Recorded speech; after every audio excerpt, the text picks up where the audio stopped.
ఉన్నామని చెప్పి ఉడికించి వెళ్ళిపోయారు.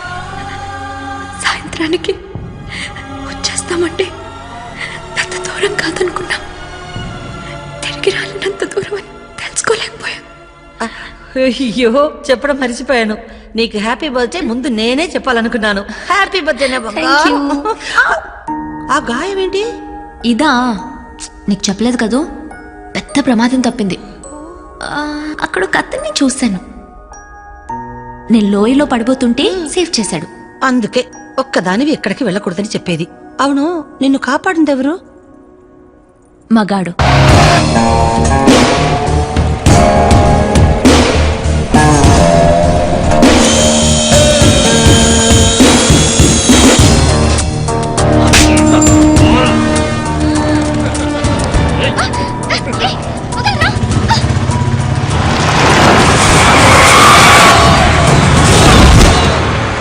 Welcome to Ratanpur. Rajamanikyam sir, మన స్టేషన్ ఎస్ఐ. లేబర్ సార్, ఎక్కేదాకా తాగుతారు, దిగేదాకా కొట్టుకుంటారు. ఇక్కడవన్నీ కామనే. మీరు స్టేషన్కి వెళ్ళండి, నేను స్నానం చేసి వస్తా.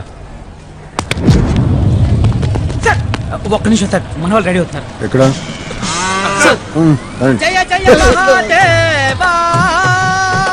వచ్చావా స్వామి మమ్మల్ని ఆదుకోవడానికి? రండి స్వామి, రండి రండి. ఇవన్నీ మాకు మామూలే సార్, మీరు రండి.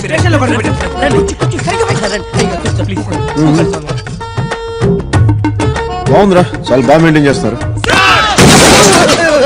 ఎవరైనా సమస్యలు చెప్పుకోవడానికి స్టేషన్కి వస్తారు, కానీ స్టేషన్ సమస్య అయితే ఎలారా? అయినా ఇప్పుడు మనం కూర్చోడానికి కుర్చీ కావాలి, దాన్ని పెట్టడానికి ఒక మంచి ప్లేస్ కావాలి. అవును సార్. వావ్.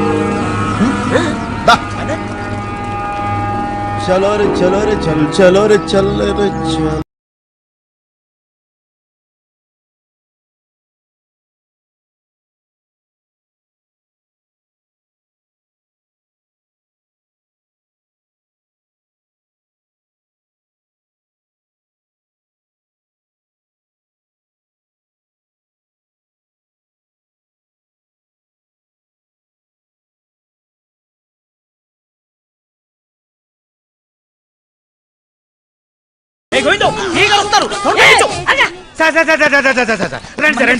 కూర్చోండి సార్.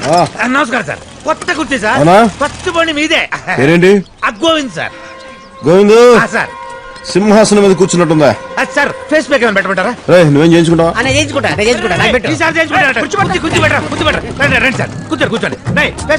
అవును, వచ్చినప్పటి నుంచి వస్తున్నాను. సెల్ ఫోన్ పట్టుకుని తిరుగుతున్నట్టు అందరూ గన్లు పట్టుకుని తిరుగుతున్నారు. లైసెన్స్ ఉండవా? ఈ ఊళ్ళో భైరవ్ అన్న పేరే పెద్ద లైసెన్స్ సార్. భైరవ్ భైరవ్ అని తెగ వింటున్నాను, కానీ కదేంటో. రాజవంశీకుడు అండి.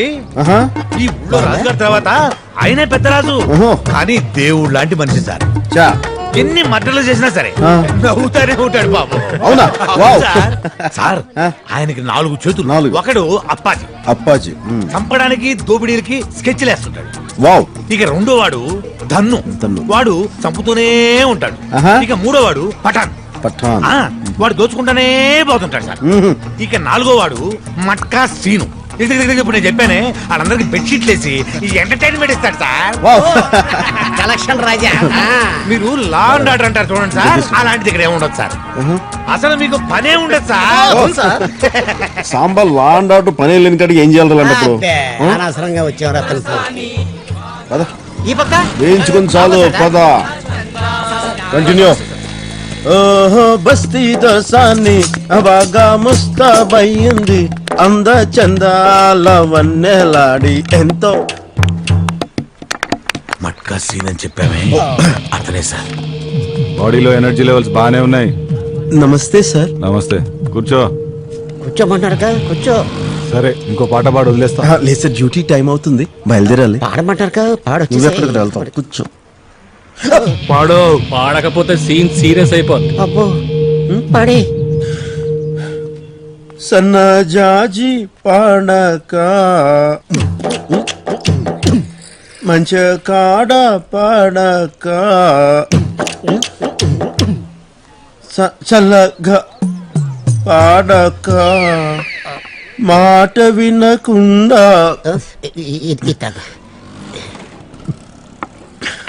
మాట విన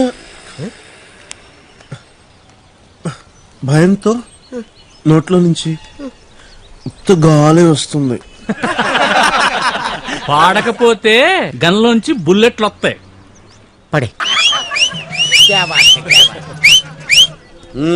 వీడే మీరు కోరి కోరి పిలిపించుకున్న సిఐ రే సాంబా. నా గుండంకులు 100 రూపాయలు ఇచ్చారు తెలుసా? మడిచి జేబులో పెట్టి పాట అదరగొట్టిండు. జహాపన 10 నిమిషాల్లో అతను ప్యాలెస్ లో ఉండాలి. పిలిపించమంటారా? పిలుచుకురా.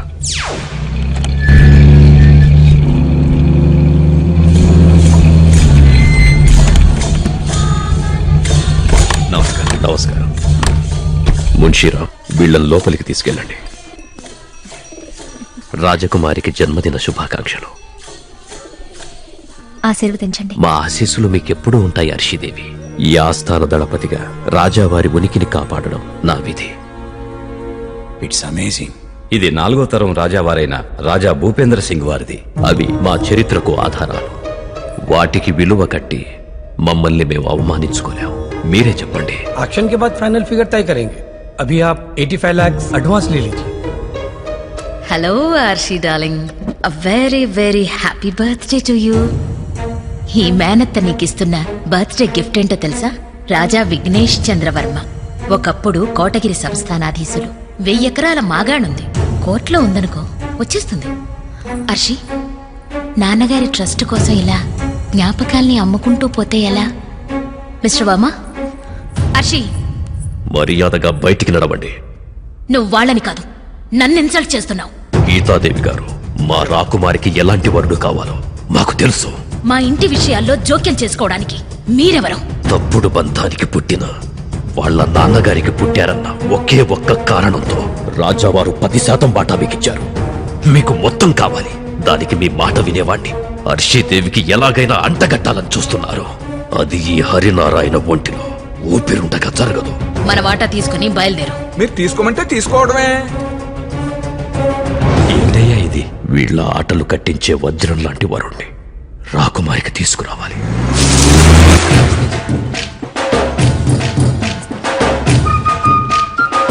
ఇతను పోలీసా? హలో, అది రాయల్ ఎంట్రీ మాలాంటి వాళ్ళ కోసం, ఇది కామన్ ఎంట్రీ మీలాంటి వాళ్ళ కోసం. రారా. ఏంటి ఇదంతా? ఇవాళ మా యువరాణి గారి పుట్టినరోజు, వస్త్రదానం చేస్తున్నారు. ఆవిడ స్వయంగా? అవును. చౌహాన్జీ, నాకు చిన్నప్పటి నుంచి రాజులు రావడం చూడాలి, చాలా పిచ్చి కోరికండి. ఒకసారి నేను చూసేస్తానండి, ప్లీజ్ అండి, ప్లీజ్ అండి. ఒకసారి నేను చూసేస్తానంటే ఒప్పుకుంటారా? కాల్చి పడేస్తారు. రావయ్యా. ఈవిడ ప్రిన్సెస్. అందరూ భోంచేసి వెళ్ళండి. కొంచెం వయసు ఎక్కువ అనుకుంటా. పోన్లే, మంచి పనులు చేస్తారుగా. చూడటం అయిపోయిందా? అయిపోయిందండి. ప్రిన్సెస్ గారు కూడా దాదాపు మీ ఏజ్ అనుకుంటా. జస్ట్ 1 year చిన్నది. అయినా this is none of your business man. Come on come on I say. నువ్వు ఇస్తూ ఉండు, నేను ఇప్పుడే వస్తాను. బైరాన్ సింగ్ ని ఎదిరించే పోలీస్ ఆఫీసర్ని పంపించమని రిక్వెస్ట్ చేశాను. మీరిలాంటి మనిషిని పంపిస్తారని నేను ఊహించలేదు. వాడు ముందు అలాగే ఉంటాడండి. తర్వాత అర్థమవుతాడు. చైదించు. తప్పు మాదేనండి. చనిపోయిన వ్యవస్థలో ప్రాణాలు వెతుకుతున్నాం. కళదడు. క్షమించండి. నమస్తే. న్యాయాన్నిటూ కాపాడలేరు, కనీసం మర్యాదనైనా కాపాడుకోండి. ఈ మాట చెప్పడానికి నన్ను రమ్మంట. ఈ మాట చెప్పడానికా నన్ను తెమ్మంట? శేఖర్ సింగ్, అంకుల్, డిక్కీలో పార్సల్స్ ఉన్నాయి, తీసుకురా. నేనా అంకుల్? నేను వచ్చేదాకా నువ్వు ఇక్కడే ఉండు. సర్లే వెళ్ళు.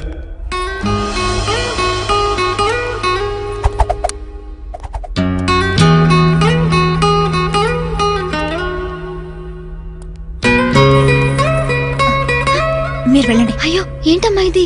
నేను చెప్తున్నాను, మీరు వెళ్ళండి.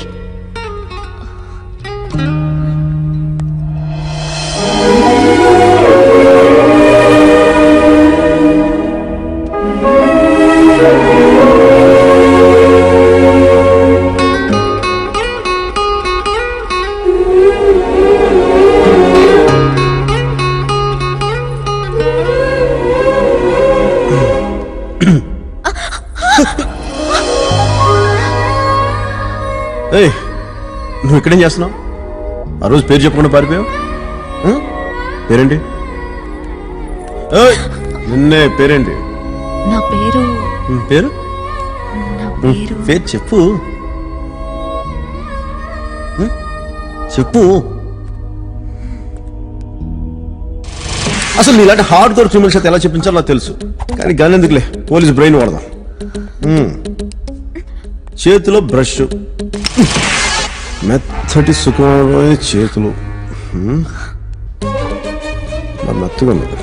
అబ్బే ఆయకసం చేసే ఒళ్ళు కాదు. మరి నువ్వు ఇక్కడ ఎందుకున్నట్టు, ఇక్కడ నువ్వు ఎందుకున్నట్టు? నువ్వు నన్ను ఫాలో అవుతున్నావు కదా?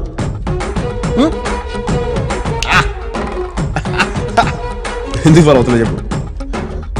నీ చేతి కంటే పసుపుని చూస్తే నువ్వు వస్త్రదానం దగ్గర ఉన్నావు కదా, అంటే నువ్వు ప్రిన్సెస్ ప్రధాన చిలికత్వం అయినావు. Right? Oh, what an analysis. బాధపడకు, మెహూనా.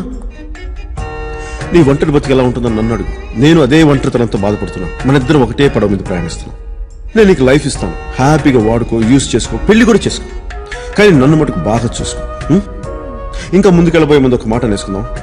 ఐ లవ్ యూ నువ్వు చెప్తావు, నన్ను చెప్పమంటావు. చూడు, నాకు 40,000 శాలరీ, దాంట్లో సగం నీ మీదే ఖర్చు పెడతాను. సిగరెట్ అలవాటు కూడా లేదు. మరి నేను బాగా చూసుకుంటాను.